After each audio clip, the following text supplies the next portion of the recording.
Do you ever get to a point in your writing where you stop and think, wait, did I do that right? There are many reasons you may be asking yourself that question. Stick with me while I walk you through a number of those situations in a new series called Write It Right, in which I will give you tips and tricks to help you determine how to write it right. Hello, and welcome to my channel. I'm Teresa Fink, a freelance proofreader from Companions on the Journey Proofreading. If this type of content resonates with you, please subscribe to this channel and hit that notification bell so that you'll be notified each time a new video is posted. In this first episode of Write It Right, we're going to talk about how to write plurals versus possessives. Now, I will admit that English is a very confusing language, so it's easy to understand why some of these mistakes happen, even by experienced authors. But let's take a look at some simple examples of singular nouns taken to plural and singular possessives. We're going to start with these. English has regular and irregular nouns, and there are certain rules to follow to make them plural and possessive. So let's go through a few of these nouns. Apple is a regular noun, and in order to make it plural, simply add an S, as you see here.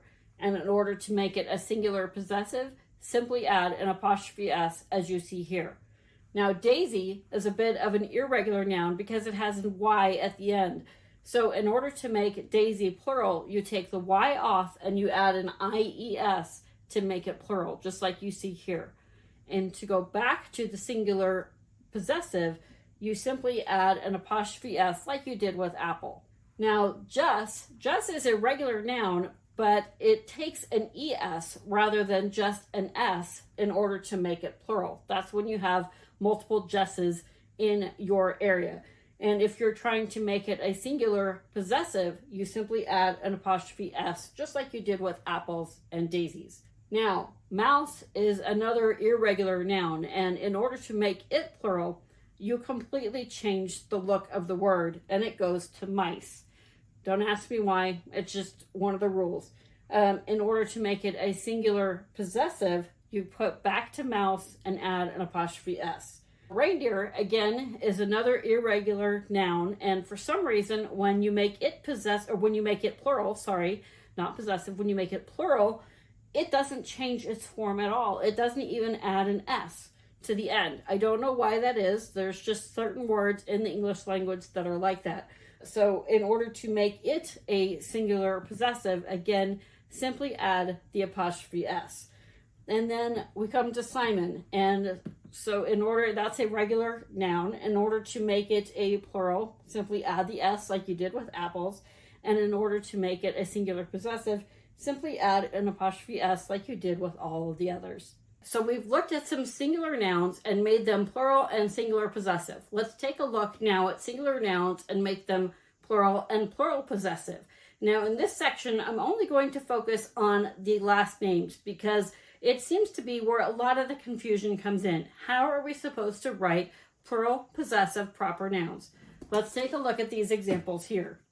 Think, just like any other regular noun, when you make it a plural, you add an S. When you make it a plural possessive, leave that S there and then add an apostrophe after the S.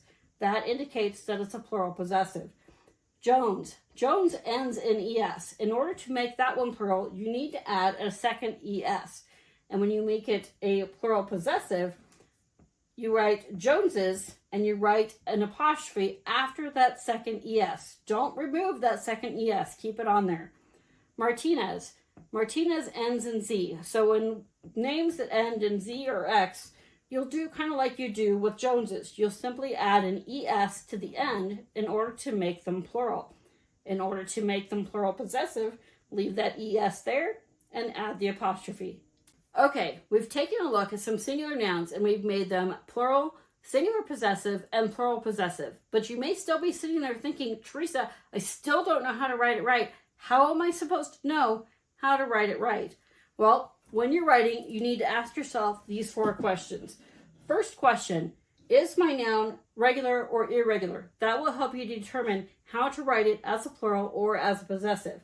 Once you have that figured out, do I want to say I have more than one of that particular noun? If you do, then you're going to write it as a plural noun. Third question, do I want to indicate ownership? Does that noun own something? If it does, then you'll write it as a possessive. Final question, do I want to indicate ownership of a singular noun or of a plural noun? That will help you determine how to write it as a singular or plural possessive noun. I realize that this may have been a bit confusing, but I do hope it was helpful at the same time. And if this information has resonated with you, I do hope that you will subscribe to this channel and hit that notification bell so that you'll be notified when new episodes are posted. Thank you for watching. I'll see you on the next video.